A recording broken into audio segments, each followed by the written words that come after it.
Hello students, जैसे कि अपना टॉपिक चल रहा था पिछली क्लास में केंद्रीय प्रवृत्ति के माप। केंद्रीय प्रवृत्ति के माप में हमने पिछले वीडियो में बहुलक पढ़ा था।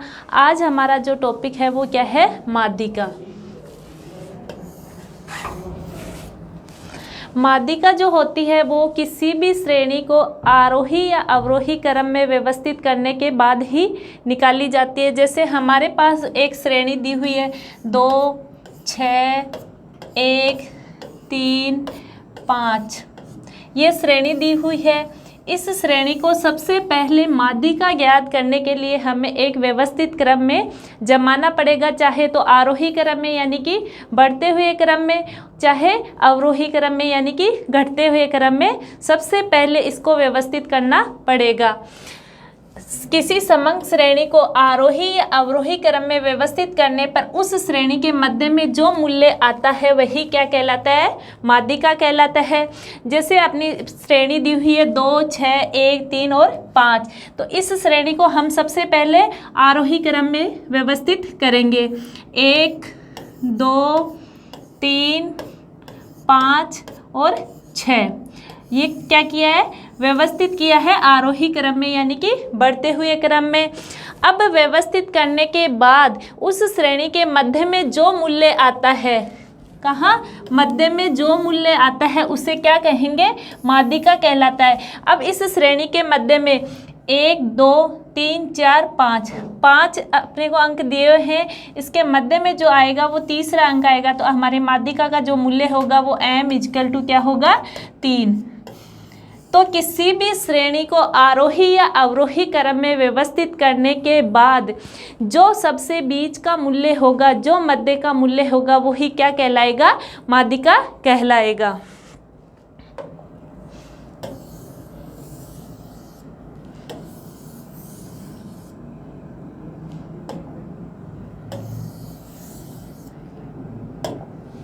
अब देखो, माध्यिका समंग श्रेणी का वह चर मूल्य है जो समूहों को 2 बराबर भागों में इस प्रकार बांटता है कि एक भाग में सारे मूल्य माध्यिका से अधिक और दूसरे भाग में सारे मूल्य क्या होते हैं, माध्यिका से कम होते हैं। यानी कि एक श्रेणी दी हुई है, उसमें आधे मूल्य माध्यिका से बड़े होंगे और आधे जो मूल्य होंगे वो माध्यिका से क्या होंगे, छोटे होंगे, और जो बीच का मूल्य होगा वो क्या होगा, माध्यिका का मूल्य होगा। अब हम आगे देखते हैं। हमने पहले पढ़ा था 3 श्रेणियां। 3 श्रेणियां कौन कौन सी पढ़ी थी, व्यक्तिगत श्रेणी,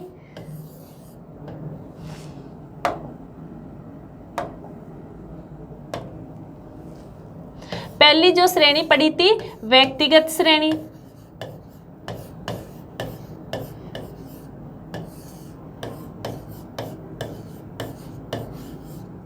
दूसरी जो श्रेणी पढ़ी थी खंडित श्रेणी,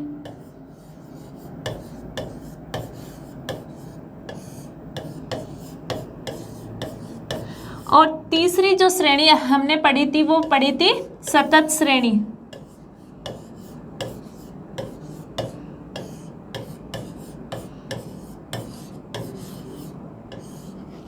इन तीनों श्रेणियों के कंपेयर करके हम 3 क्वेश्चन देखेंगे, जिससे कि आपके सारे डाउट क्लियर होंगे कि कौन सा व्यक्तिगत श्रेणी का क्वेश्चन है, कौन सा खंडित श्रेणी का और कौन सा सतत श्रेणी का। अगर इन तीनों को साथ में पढ़ेंगे तो सारे डाउट आपके क्लियर होंगे। सबसे पहले देखो व्यक्तिगत श्रेणी। व्यक्तिगत श्रेणी में क्या था कि एक एक व्यक्ति के हमें क्या दिए हुए आएंगे, अंक दिए हुए आएंगे, चाहे वह ऊंचाई हो, चौड़ाई हो। एग्जाम्पल के तौर पे कुछ भी ले सकते हैं। जैसे व्यक्तिगत श्रेणी में मैंने लिखा, उदाहरण लिखा 2, 4, 6, 8 और 10। ये क्या है, एक व्यक्तिगत श्रेणी है। प्रत्येक व्यक्ति के बारे में हमें बताया गया है। अगर व्यक्तिगत श्रेणी में माध्यिका निकालनी हो, व्यक्तिगत श्रेणी में माध्यिका निकालने के लिए क्या करोगे, n+1/2।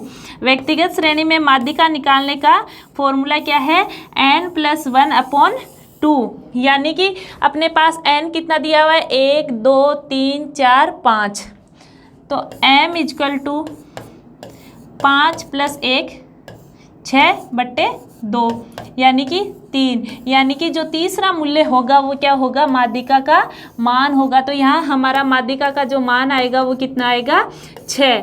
व्यक्तिगत श्रेणी में क्या करना है, n+1/2। इस फॉर्मूले से हम माध्यिका का मान निकाल सकते हैं, या फिर सीधा देखने से भी हमें पता चलेगा कि आधे मूल्य ऊपर की तरफ छोड़ेंगे और आधे मूल्य नीचे की तरफ छोड़ेंगे, बीच का जो मूल्य होगा वो क्या होगा, माध्यिका का मूल्य होगा।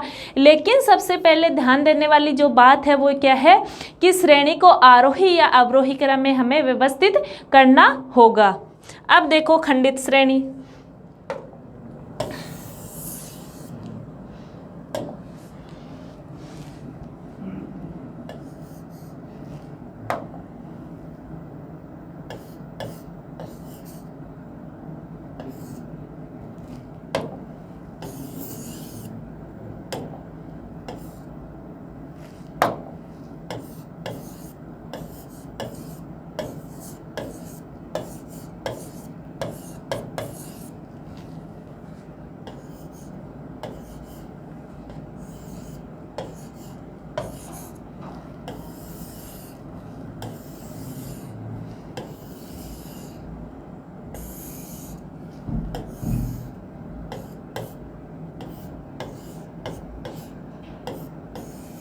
ये हो गई हमारी खंडित श्रेणी। और सतत श्रेणी क्या हो गई, 0 से 10, 10 से 15, 15 से 20, 20 से 25 और 25 से 30।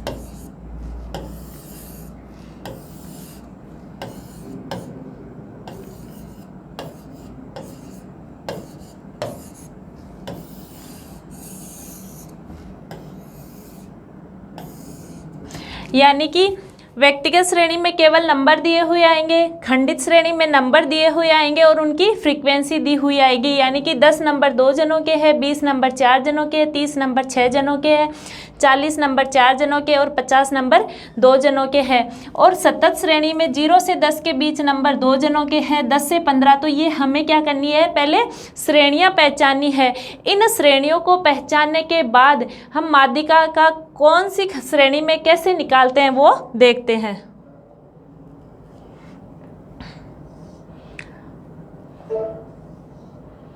सबसे पहले हमारा दिया हुआ है व्यक्तिगत श्रेणी। व्यक्तिगत श्रेणी में क्या करते हैं, सर्वप्रथम दिए हुए मूल्य को आरोही या अवरोही क्रम में क्या करेंगे, व्यवस्थित करेंगे। सबसे पहले आरोही या अवरोही क्रम में, आरोही या अवरोही क्रम में लिखा जाता है। दोनों क्रमों के अनुसार केंद्र बिंदु तक ही होता है। मूल्यों की क्रम संख्याएं भी साथ साथ लिख दी जानी चाहिए। यानी कि बीच का जो मूल्य होगा वो क्या होगा, माध्यिका होगा। उसके लिए हम इस फॉर्मूले का प्रयोग कर सकते हैं n+1/2। लेकिन इस फॉर्मूले का प्रयोग कब करेंगे, जब संख्या क्या हो, विषम हो। जैसे कि 7 हो, 5 हो, 9 हो। यानी कि सम संख्याओं के अंदर इस फॉर्मूले का प्रयोग नहीं करेंगे। इस फॉर्मूले का प्रयोग केवल जब माध्यिका में विषम संख्याएं, श्रेणी में विषम संख्याएं दी हुई हो, जब ही किस फॉर्मूले का n+1/2 का प्रयोग करेंगे। अगर संख्याएं सम हो, सम संख्याएं दी हुई हो, जैसे 10, 12, 18, इनमें अगर माध्यिका निकालनी हो तो क्या करोगे कि 10, अगर श्रेणी में 10 संख्याएं दी हुई आए तो 5वां पद प्लस 6वां पद, दोनों पदों को जोड़ के 2 का भाग देंगे और जो मूल्य आएगा वो क्या होगा, माध्यिका का मान होगा। यहाँ मैंने डाला है, यदि पदों की संख्या सम है, जैसे कि 10 और 18, तो सूत्र द्वारा ज्ञात केंद्रीय क्रम संख्या पूर्णांक नहीं होगी, परंतु क्रमशः 5.5 या 9.5 होगी। ऐसी इस क्रम संख्या का मूल्य निश्चित करने के लिए उसके दोनों ओर की 2 पूर्ण क्रम संख्याओं के मूल्यों को जोड़कर 2 का भाग दिया जाता है। जैसे कि मान लो 10 संख्या दी हुई है, अपने को क्वेश्चन में 10 संख्याएं दी हुई है, तो 10 संख्या दी हुई है तो 10 में 5 + 6, 5वां पद और 6वां पद जो दिया हुआ है उन दोनों पदों को जोड़ के और 2 का भाग देंगे तो क्या होगा, माध्यिका का मूल्य निर्धारित होगा।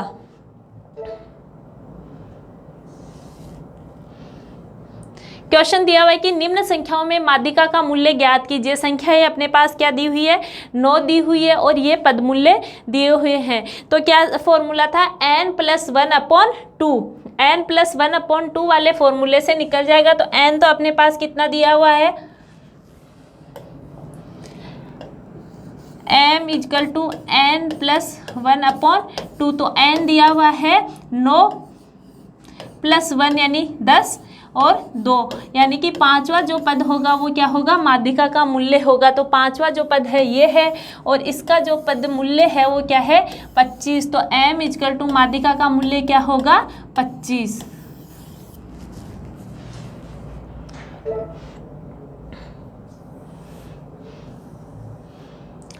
आ रहा है यहाँ।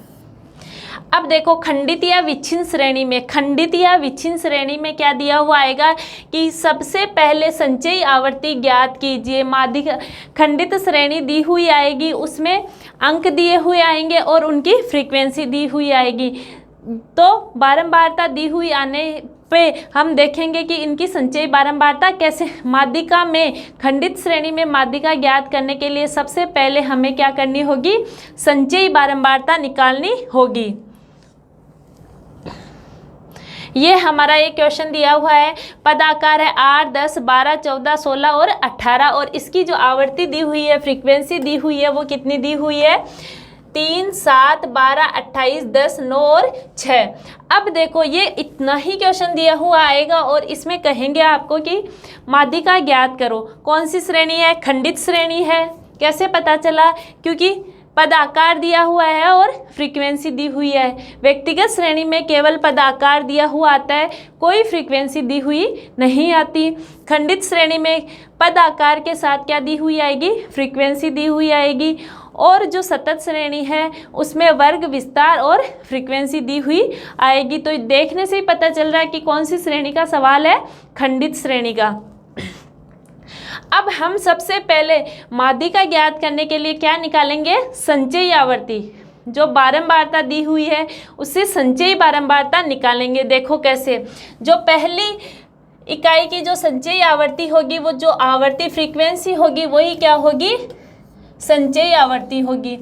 अब देखो दूसरी जो आवर्ती है उसकी संचयी आवर्ती क्या होगी, दूसरे पदमूल्य की 3 और 7 को जोड़ेंगे, 3 + 7 तो क्या हो गया, 10।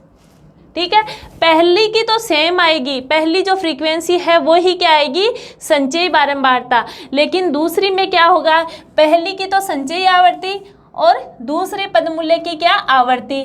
तो इन दोनों का जोड़ क्या आएगा, दूसरे पदमूल्य की संचयी आवर्ती। तीसरे की जो आएगी, इसकी तो दो जो संचयी आवर्ती है वो, और इसकी इस फ्रीक्वेंसी 10 और 12 क्या होगा, 22।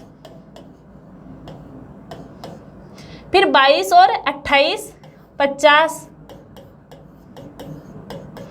50 और 10 60, 60 और 9 69 और 69 और 6 75। यानी कि बारंबारता, पहली आवर्ती की जो बारंबारता है वही पहली आवर्ती की संचयी बारंबारता होगी।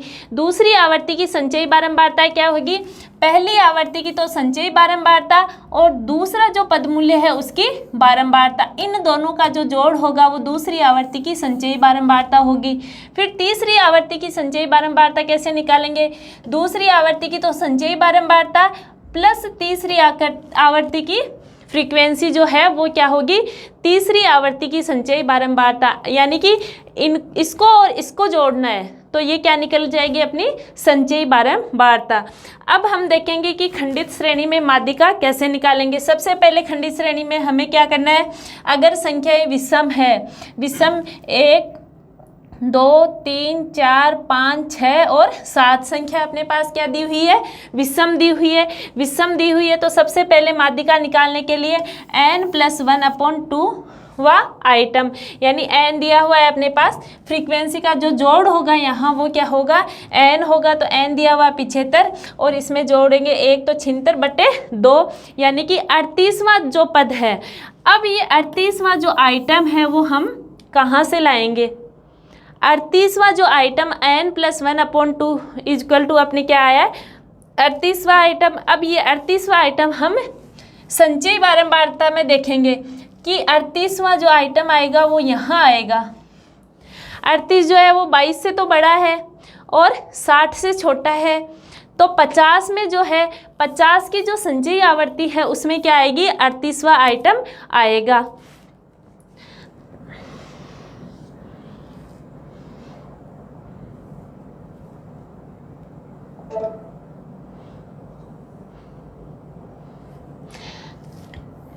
तो हमारा 38वां जो आइटम आया है वो किस में आया है 50 में आया है।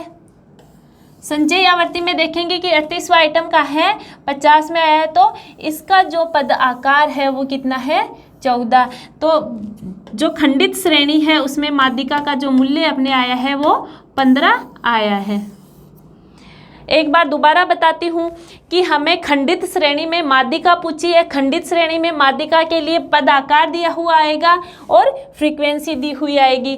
तो सबसे पहले तो हमें माध्यिका निकालने के लिए चाहे कोई सी भी श्रेणी हो, खंडित हो या सतत श्रेणी हो, सबसे पहले हमें क्या निकालनी होगी संचयी बारंबारता CF बनानी होगी। CF मैंने बताई थी कि पहली जो बारंबारता होती है वो पहली इकाई की CF होगी, दूसरी इकाई की जो CF होगी पहली इकाई की तो संचयी आवर्ती और दूसरी इकाई की जो आवर्ती होगी उन दोनों का जोड़, यानी कि ये वाला जो जोड़ होगा वो क्या होगा दूसरी आवर्ती की संचयी आवर्ती।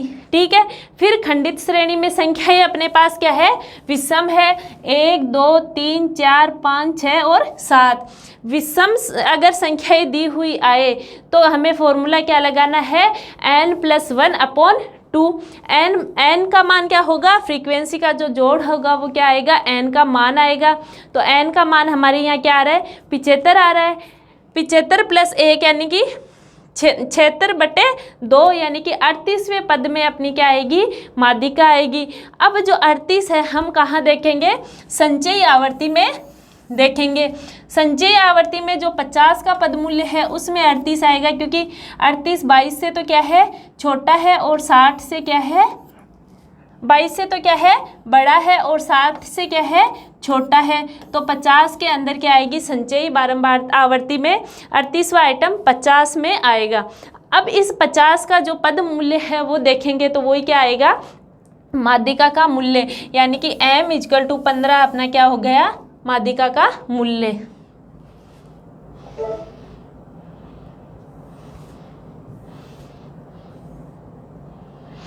अब देखो सतत श्रेणी या अविच्छिन्न श्रेणी, सतत श्रेणी का ही दूसरा नाम क्या है अविच्छिन्न श्रेणी।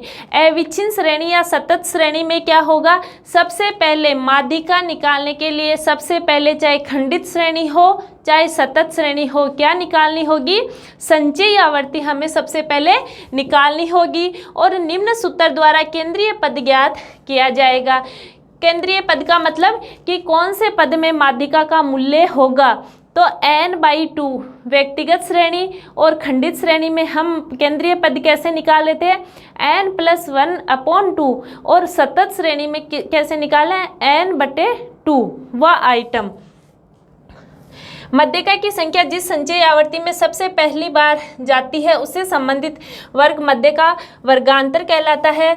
माध्यिका वर्ग में माध्यिका का मूल्य निर्धारित करने के लिए निम्न सूत्र का प्रयोग किया जाता है। सबसे पहले तो हमने क्या किया था कि केंद्रीय पद निकाल लिया।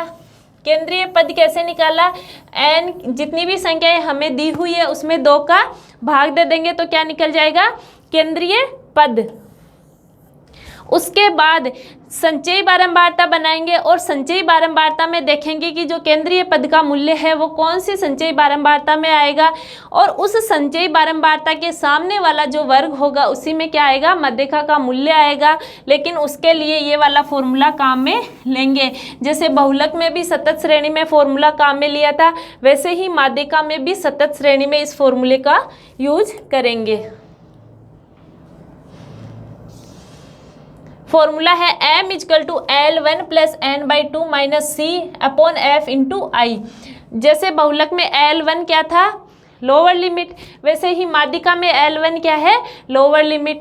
n/2 आइटम हमने देखा था कि जितनी पदमूल्य दिए हैं उसमें 2 का भाग देंगे तो n/2 माइनस c का मतलब जिस वर्ग की नीचे वाली यानी कि माध्यिका वर्ग के तुरंत पूर्व वाली वर्ग की संचयी आवर्ती, यानी कि जिस पद मूल्य में हमारा माध्यिका का मूल्य आएगा उससे ऊपर वाले वर्ग की जो संचयी आवर्ती है वो यहाँ आएगी।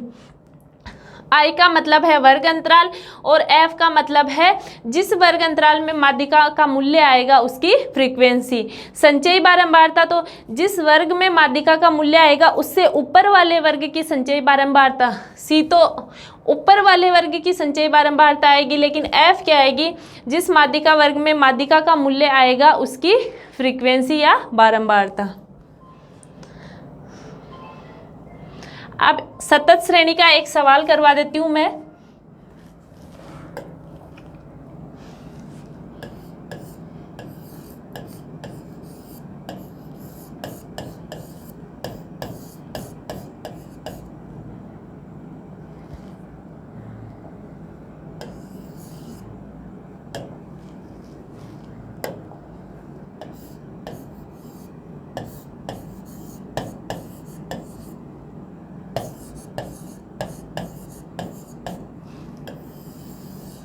ये जैसे मान लो अपना वर्ग अंतराल दिया हुआ है और हमें क्या दी हुई आएगी, फ्रीक्वेंसी 2, 4, 6, 4 और 2। ये कौन सी श्रेणी है, सतत श्रेणी। कैसे पता चला, सतत श्रेणी को क्या कहते हैं, कंटिन्यूअस सीरीज। तो कैसे पता चला, कंटिन्यूअस संख्याएं चल रही है 0 से 5, 5 से 10, यानी कि यहाँ 5 पे एंड हो रहा है तो यहाँ से शुरुआत हो रही है, यहाँ 10 पे एंड हो रहा है तो यहाँ 10 से शुरुआत हो रही है, यानी कि कंटिन्यूअस अपनी सीरीज चल रही है।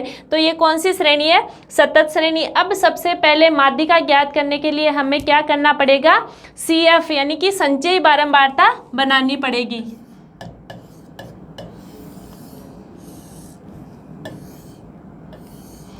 मैंने क्या कहा था कि पहले वर्ग की जो बारंबारता होती है वो ही पहले वर्ग की क्या होगी, संचयी बारंबारता। अगर 2 फ्रीक्वेंसी है तो 2 ही क्या होगी, संचयी बारंबारता।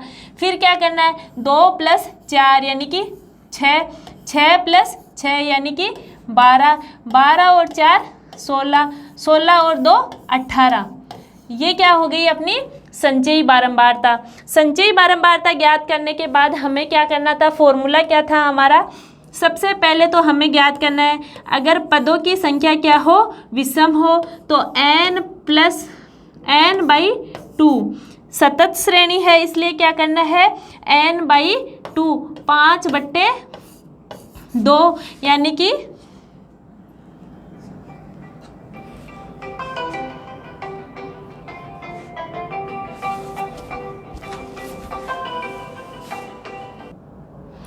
अब हमने क्या बना ली, CF बना ली। CF बनाने के बाद सबसे पहले हमें क्या करना है,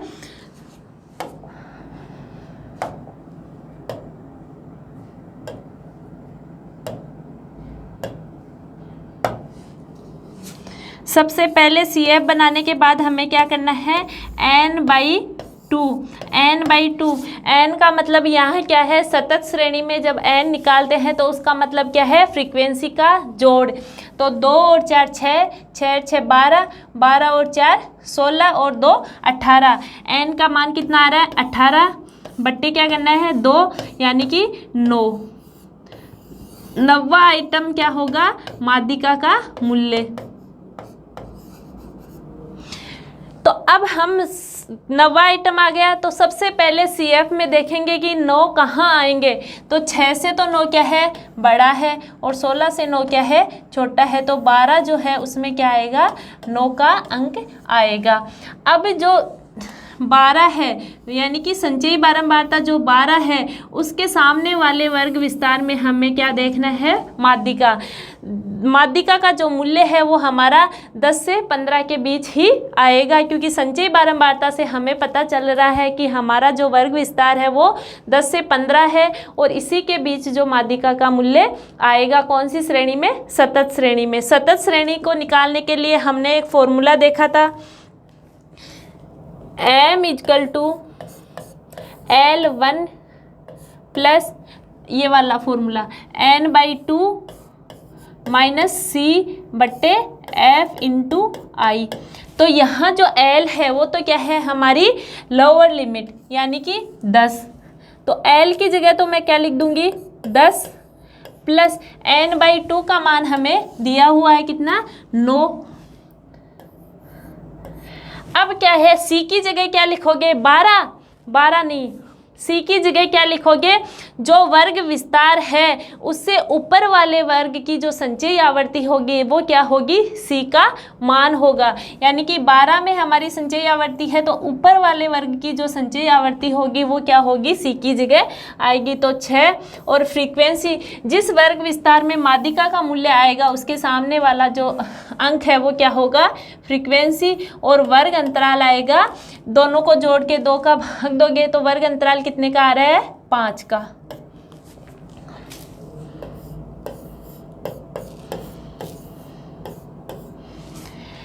नौ में से 6 गए तो 3/6 इंटू 5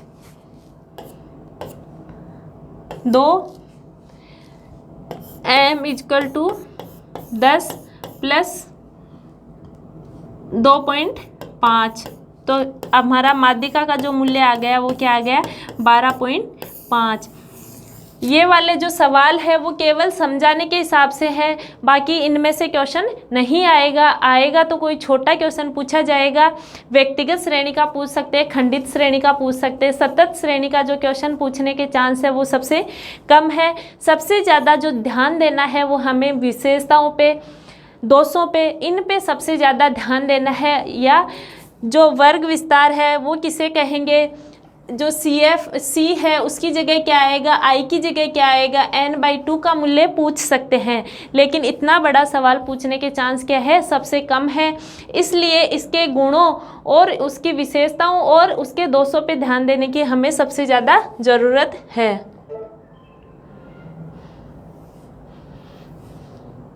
अब देखो माध्यिका के क्या लाभ, सरलता और निरीक्षण द्वारा भी ज्ञात किया जा सकता है। व्यक्तिगत श्रेणी में हम देख के ही बता सकते हैं, आधे मूल्य ऊपर छोड़ दिए, आधे मूल्य नीचे छोड़ दिए, बीच में जो मूल्य आ गया वो क्या हो गया, माध्यिका का मूल्य। तो सरलता और निरीक्षण द्वारा ही माध्यिका का मूल्य ज्ञात किया जा सकता है। चरम मूल्यों का न्यूनतम प्रभाव पड़ता है। चरम मूल्यों का न्यूनतम प्रभाव कैसे पड़ता है, जैसे श्रेणी दी हुई है 2, 4, 6, 8 और 10, ये हमें एक श्रेणी दी हुई है। अब इसमें जो माध्यिका का मूल्य होगा वो क्या होगा, 6। अब मान लो इसमें दो संख्याएं 11 और इधर मैंने ऐड कर दी 1, तो अब क्या माध्यिका के ऊपर प्रभाव पड़ेगा क्या चरम मूल्यों का। मैं यहाँ कितनी भी संख्याएं बढ़ाती जाऊँ, इधर भी कितनी भी संख्याएं बढ़ाती जाऊँ, मान कितना भी बढ़ाती जाऊँ, लेकिन क्या माध्यिका में फर्क पड़ेगा क्या, नहीं। माध्यिका का मूल्य तो क्या बीच का मूल्य ही होगा, जो 6 आ रहा है हमारे वर्ग, चाहे कितनी भी संख्या उधर बढ़ा दो, चाहे कितनी भी संख्या इधर बढ़ा दो, माध्यिका का मूल्य तो क्या होगा, सेम रहेगा। इसलिए चरम मूल्यों का इस पर कोई प्रभाव नहीं पड़ता।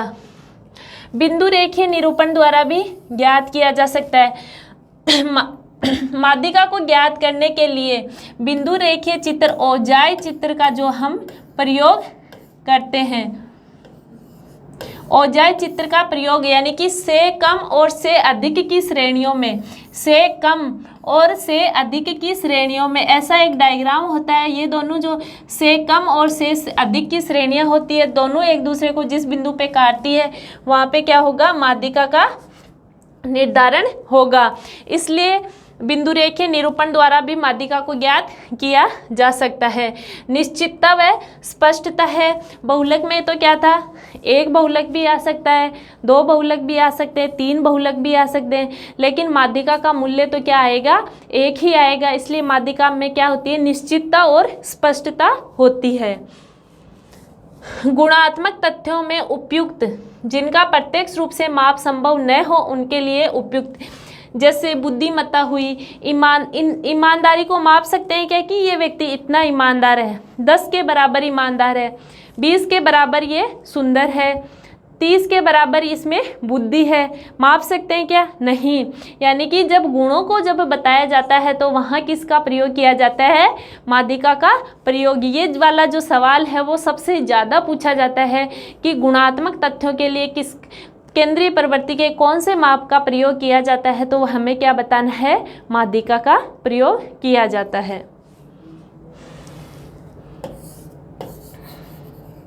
सबसे ज़्यादा बार ये सवाल विभिन्न एग्जाम्स में पूछे जाते हैं, जैसे बौद्धिक स्तर हुआ, बुद्धि का स्तर हुआ, स्वास्थ्य हुआ, दरिद्रता यानी कि गरीबी हुई। इन सब को मापने के लिए किसका प्रयोग किया जाएगा? माध्यिका का प्रयोग किया जाएगा। फिर माध्यिका के दोष क्या क्या हैं? निर्धारण संबंधी कठिनाइयाँ। मध्य का मूल्य ज्ञात करने से पूरे पदों को आरोही या अवरोही क्रम में व्यवस्थित करना पड़ता है। यदि हमने पदों को आरोही या अवरोही क्रम में व्यवस्थित नहीं किया, आंकड़े जो है हमारे अव्यवस्थित हैं, तो हम माध्यिका का मूल्य ज्ञात नहीं कर सकते, और अगर ज्ञात कर भी लेते हैं तो वो मान सही नहीं आएगा। सबसे पहले माध्यिका ज्ञात करने के लिए पदों को क्या करना पड़ेगा? व्यवस्थित क्रम, चाहे तो वो बढ़ते हुए क्रम में सेट करो चाहे घटते हुए क्रम में व्यवस्थित करो, सबसे पहले आंकड़ों को व्यवस्थित करना पड़ेगा। उसके बाद बीज गणितीय विवेचन का अभाव। कोई भी पदमूल्य जोड़ो, कोई भी पदमूल्य घटाओ, माध्यिका पे कोई फर्क नहीं पड़ेगा, इसलिए इसमें बीजगणितीय विवेचन का अभाव पाया जाता है। सीमांत मूल्यों की उपेक्षा की जाती है, कितने भी मूल्य बढ़ाओ कितने भी घटाओ इस पे कोई प्रभाव नहीं पड़ता। प्रतिनिधित्व का अभाव पाया जाता है। ये क्या हो गए? माध्यिका के दोष। माध्यिका के उपयोग हमने देखे थे कि गुणात्मक तथ्यों में माध्यिका का प्रयोग बहुत उपयोगी होता है। जो हमारे गुणों को बताता है, जो हमारे गुणों को बयान करता है, उसमें सबसे ज़्यादा प्रयोग किया जाता है। वो कौन सा माध्य होगा? माध्यिका। सामाजिक समस्याओं के विश्लेषण में माध्यिका का क्वेश्चन पूछा जाता है कि सामाजिक समस्याओं का विश्लेषण करने के लिए केंद्रीय प्रवृत्ति का कौन सा माप उपयुक्त माप है, तो आपको क्या करना है? माध्यिका जो है वो क्या है? सबसे उपयुक्त माप है। जैसे बुद्धिमत्ता, स्वास्थ्य, गरीबी आदि के अध्ययन में इसका बहुत अधिक उपयोग किया जाता है। तोरण द्वार या औजाई वक्र द्वारा भी, तोरण द्वार या औजाई वक्र के द्वारा भी माध्यिका का मूल्य ज्ञात किया जा सकता है। माध्यिका श्रेणी को दो भागों में विभाजित करती है। आधे जो मूल्य हैं वो माध्यिका वर्ग से ऊपर होंगे और आधे जो मूल्य हैं वो माध्यिका वर्ग से नीचे होंगे। इसलिए माध्यिका जो है वो श्रेणी को कितने भागों में विभाजित करती है? दो बराबर भागों में विभाजित करती है। अब हम देखेंगे कि माध्यिका के क्वेश्चन।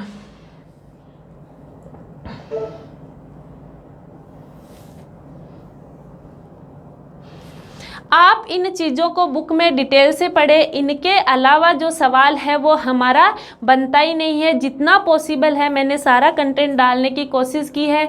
अगर आप यहाँ अच्छे से पढ़ लोगे या बुक में अच्छे से पढ़ लोगे तो आपके हर सवाल सॉल्व होने की संभावना सबसे ज़्यादा है। अब हम देखेंगे कि माध्यिका के जो सवाल है वो आरपीएससी किस टाइप से, किस पैटर्न से माध्यिका के सवाल पूछ सकती है। पहला जो सवाल है वो माध्यिका एक श्रृंखला को कितने भागों में विभाजित करती है? दो भागों में, यानी कि आधे जो मूल्य हैं वो माध्यिका से ऊपर और आधे जो मूल्य हैं वो माध्यिका से नीचे होते हैं। इसलिए श्रेणी को कितने भागों में विभाजित करती है माध्यिका? दो भागों में। छात्रों के बौद्धिक स्तर की, बौद्धिक स्तर यानी कि बुद्धिमत्ता बताने के लिए कौन से माध्य का उपयोग किया जाता है? तो वो कौन सा है? माध्यिका। गुणात्मक तथ्यों के लिए जिसमें क्या आएगा? बौद्धिक स्तर, सुंदरता, गरीबी, ये क्या आएगा? गुणात्मक तथ्य को बताता है और इसके लिए किसका प्रयोग किया जाएगा? माध्यिका का प्रयोग। निम्नलिखित आंकड़े दिए होने पर कौन सा केंद्रीय प्रवृत्ति का सबसे अच्छा माप है? माध्यिका। अब ये वाला जो सवाल है ये आरपीएससी फर्स्ट ग्रेड में 2015 वाली वैकेंसी में आया हुआ है। इसमें हम क्यों कहेंगे कि कौन सा सबसे अच्छा माप है? इसमें तो हम बहुलक तो नहीं निकाल सकते, लेकिन हम समांतर माध्य भी निकाल सकते हैं। माध्यिका भी निकाल सकते हैं, लेकिन माध्यिका ही मैंने उपयुक्त क्यों बताया, इसका कारण देखो। माध्यिका उपयुक्त क्यों है, क्योंकि माध्यिका पे चरम मूल्यों का कोई प्रभाव नहीं पड़ता। हम समांतर माध्य पढ़ेंगे जब देखेंगे कि समांतर माध्य पे चरम मूल्यों या सीमांत मूल्यों का जो है वो सबसे अधिक प्रभाव पड़ेगा, लेकिन माध्यिका में हमने देखा कि माध्यिका के ऊपर जो है चरम मूल्यों या सीमांत मूल्यों का प्रभाव नहीं पड़ता। इसलिए हमारे आंकड़े दिए हैं 1, 2, 5, 10 और 10 के बाद डायरेक्ट आंकड़ा क्या दिया हुआ है 100, यानी कि 10 और 100 के बीच तो बहुत बड़ा अंतर आ गया। इस बड़े अंतर को ज्ञात करने के लिए हम माध्यिका का प्रयोग करेंगे, समांतर माध्य का प्रयोग नहीं करेंगे। क्यों नहीं करेंगे, क्योंकि समांतर माध्य पे चरम मूल्यों का सबसे ज़्यादा प्रभाव पड़ता है, लेकिन माध्यिका के ऊपर जो है चरम मूल्यों का प्रभाव नहीं पड़ता। इसलिए इस श्रेणी में जो माध्यिका हम निकालेंगे तो उसका मूल्य ही सबसे सटीक बैठेगा। अगर समांतर माध्य का मूल्य निकालेंगे तो समांतर माध्य उस श्रेणी का प्रतिनिधित्व नहीं करेगा। क्यों नहीं करेगा, क्योंकि समांतर माध्य पे सीमांत मूल्यों या चरम मूल्यों का सबसे ज़्यादा प्रभाव पड़ता है।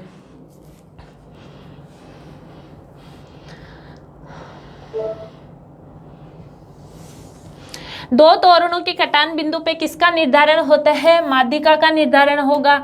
दो त्वरण यानी कि से कम और से अधिक की जो श्रेणी होती है, से कम और से अधिक की जो श्रेणी होती है, ये मान लो से कम की श्रेणी है और ये मान लो से अधिक की श्रेणी है। इन दोनों श्रेणियों के कटान बिंदु पे जो निर्धारण होगा वो क्या होगा, माध्यिका का निर्धारण। इसे त्वरण द्वार या औजाई वक्र हम कहेंगे।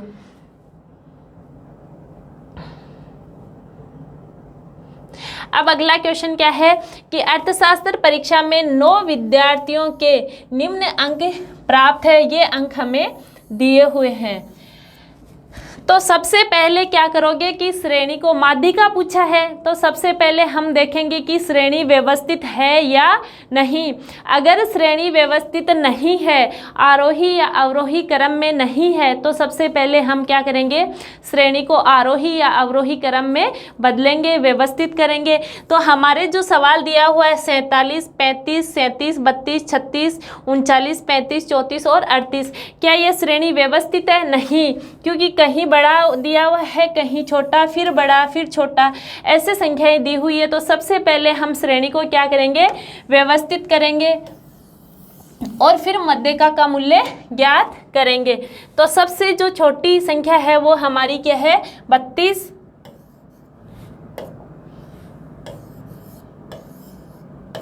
32 के बाद जो संख्या दी हुई है वो है 34, 35, 36, 37, 36, 37, 38, 39, 47,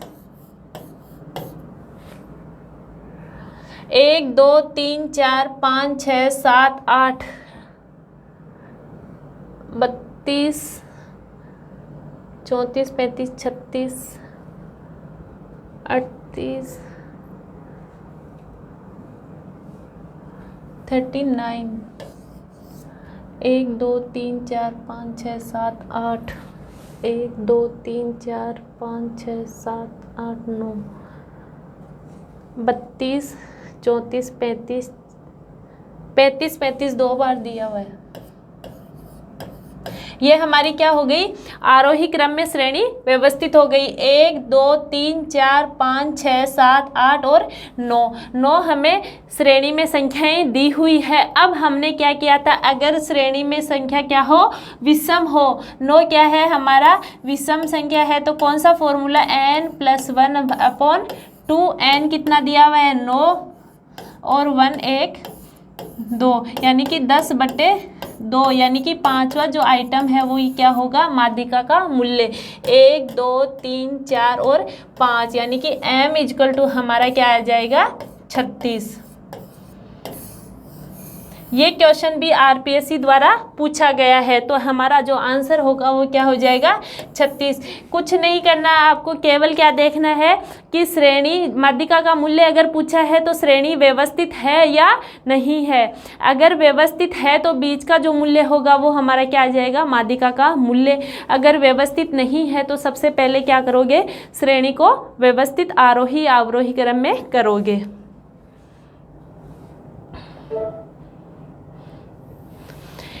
यदि एक सामान्य बंटन के लिए माध्य x बार 15 है तो माध्यिका क्या होगा।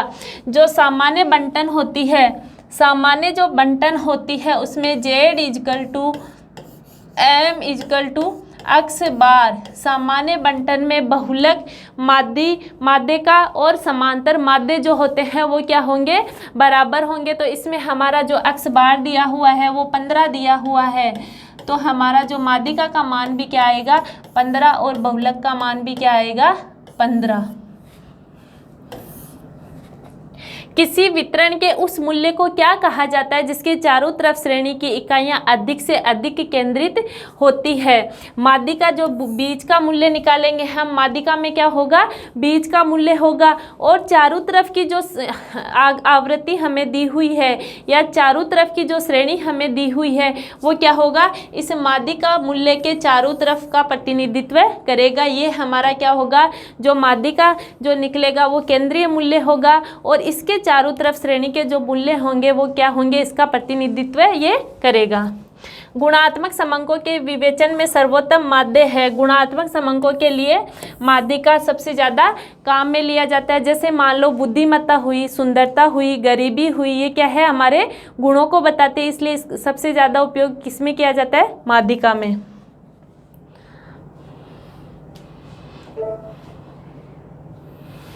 एक प्रसामान्य वक्र में x बार m व z के केंद्रीय मान होते हैं।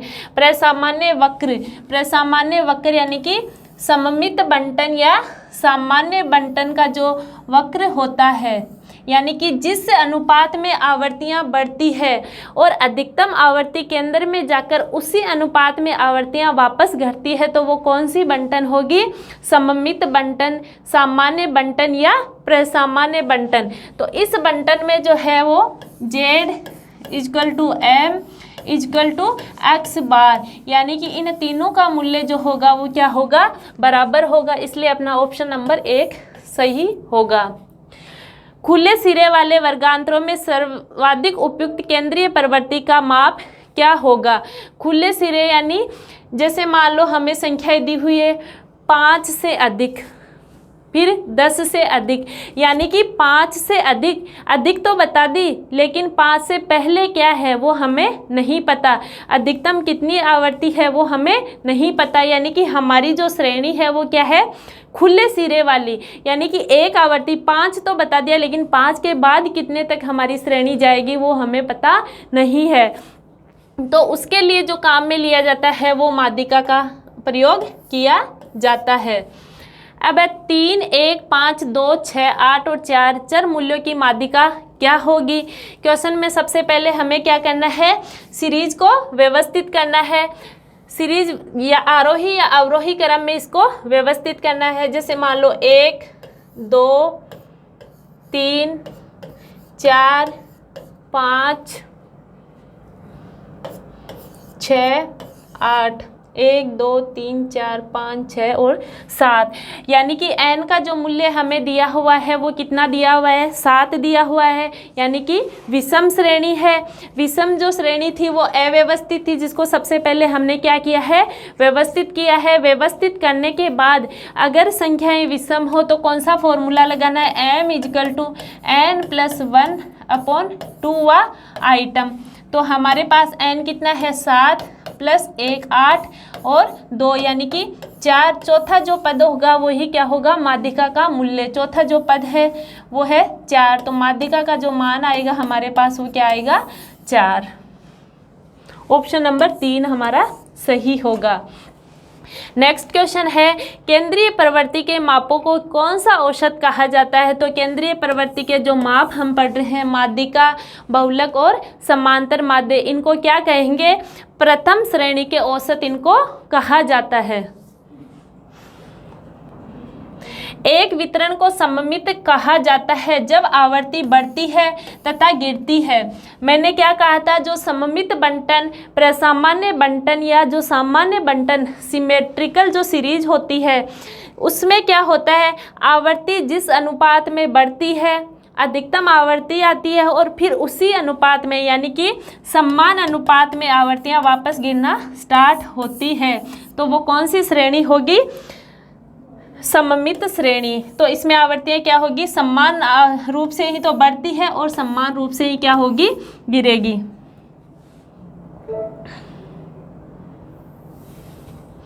दो त्वरणों का कटान बिंदु प्रदान करता है माध्यिका।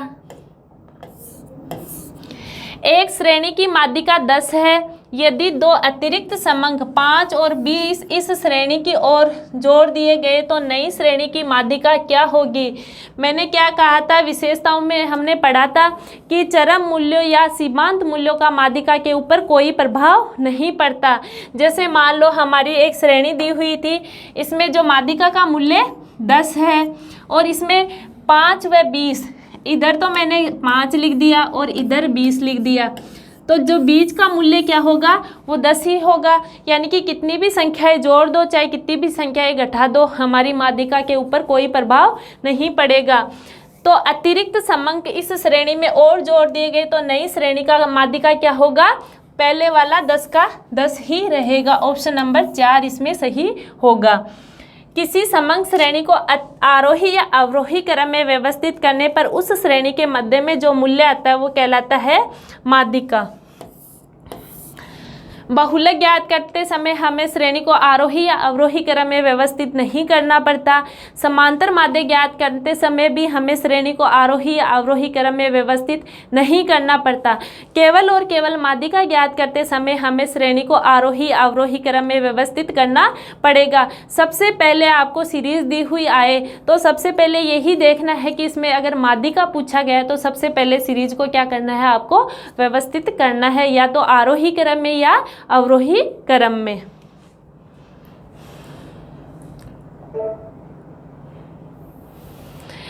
अब देखो, ऐसा सवाल बार बार पूछा जाता है। सबसे ज़्यादा चांस ऐसा सवाल पूछने का अपने आरपीएससी का पैटर्न ये बना है, माध्यिका के विषय में निम्न में से कौन से कथनों में सत्य नहीं है?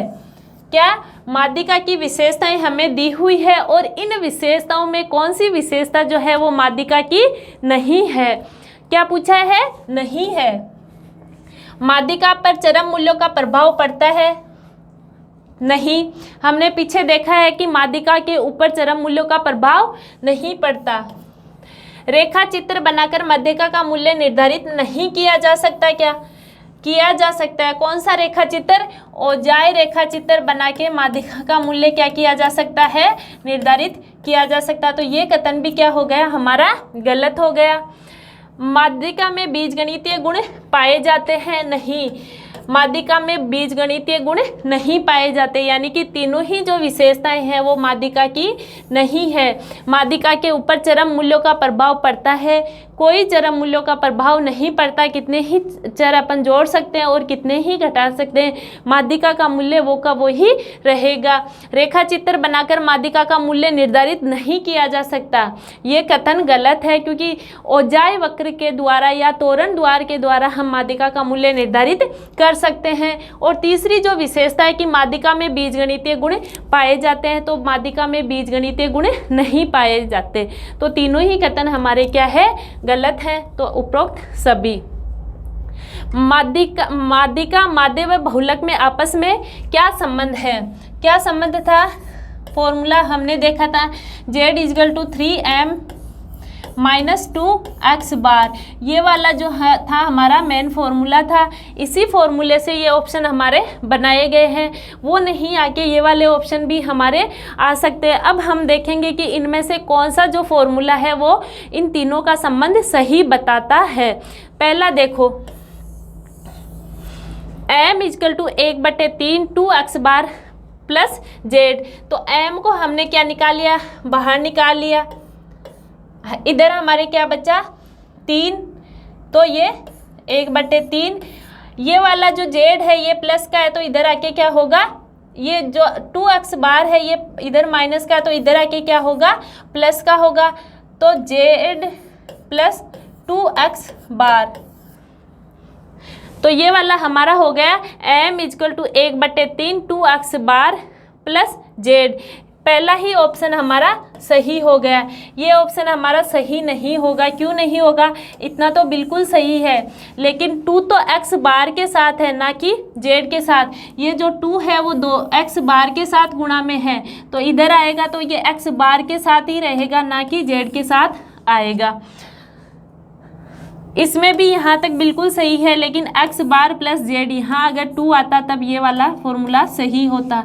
इसमें जो माध्यिका का मूल्य है वो तो लिया नहीं गया और समांतर माध्य के साथ जो मूल्य था वो इधर ले आए तो ये भी अपना क्या हो गया, गलत हो गया। इसलिए अपना ऑप्शन नंबर 1 बिल्कुल सही होगा। प्राप्तांक के आधार पर विद्यार्थियों के बौद्धिक स्तर का अनुमान लगाने के लिए किस माध्य का प्रयोग किया जाएगा, तो माध्यिका का प्रयोग किया जाएगा। गुणों को बता रही है माध्यिका। n+1/2 मध्य माध्यिका होती है यदि n है। n का मान सम होगा कि विषम होगा, दोनों होगा। कौन सा होगा कि n+1/2 वाले फॉर्मूले को अपने को यूज में लेना है। तो मैंने क्या कहा था, n की संख्या जब विषम होती है तो हम कौन से वाले फॉर्मूले को यूज में लेते हैं, n+1/2। तो क्या आ जाएगा हमारा, माध्यिका का मान यहाँ आ जाएगा। तो ऑप्शन नंबर 1 हमारा सही होगा।